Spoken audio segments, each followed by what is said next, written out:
media plays a dangerously large role in the lives of adolescents and teens in our society, and has increasingly contributed to a rise in cyberbullying and mental illnesses.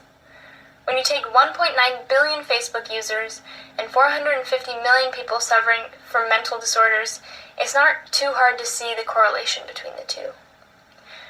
Research done by the World Health Organization cites that the number of cyberbullying cases has doubled in the past 2 years, and that there are more teens taking their lives than ever before.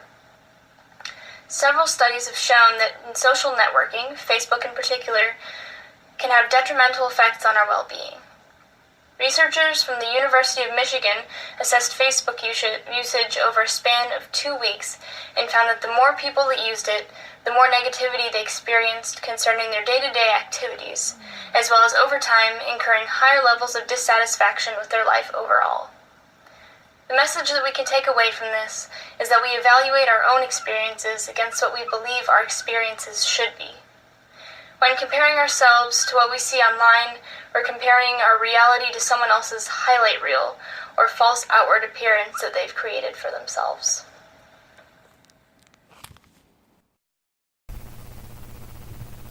For the actual social action part of our project, Krista and I decided to make an Instagram, because what better way to promote social media than to actually be on social media ourselves. After speaking with many experts in the field of gender studies, we have learned many things about stereotypes and social media, which you can find in the comments section of our photos and videos, or on the website, which link is in the bio of our account.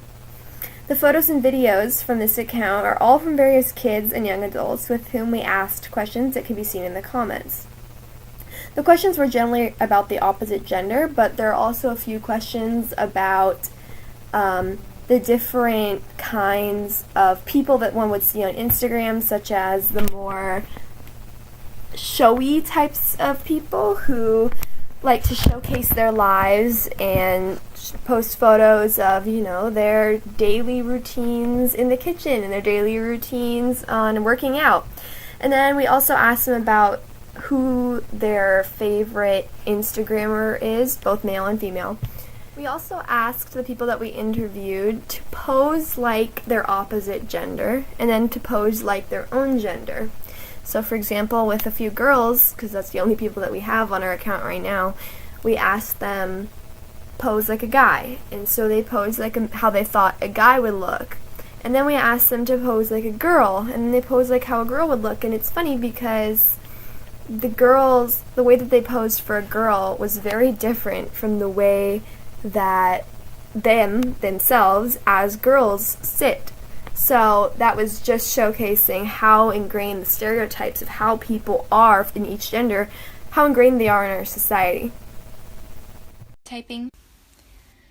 To help raise awareness against gender stereotyping, we started an Instagram campaign showcasing positive examples of breaking these stereotypes, as well as highlighting those that perpetuate negative stereotypes.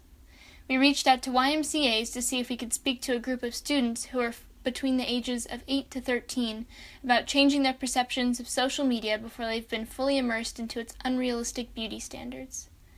We also contacted prominent figures on social media platforms and leaders in the body positivity movement to hear their perspectives on the impact of social media on adolescents. We also went to the University of Washington and talked with Nancy Kenny, a professor of gender studies, about her studies and how they've been affected by social media.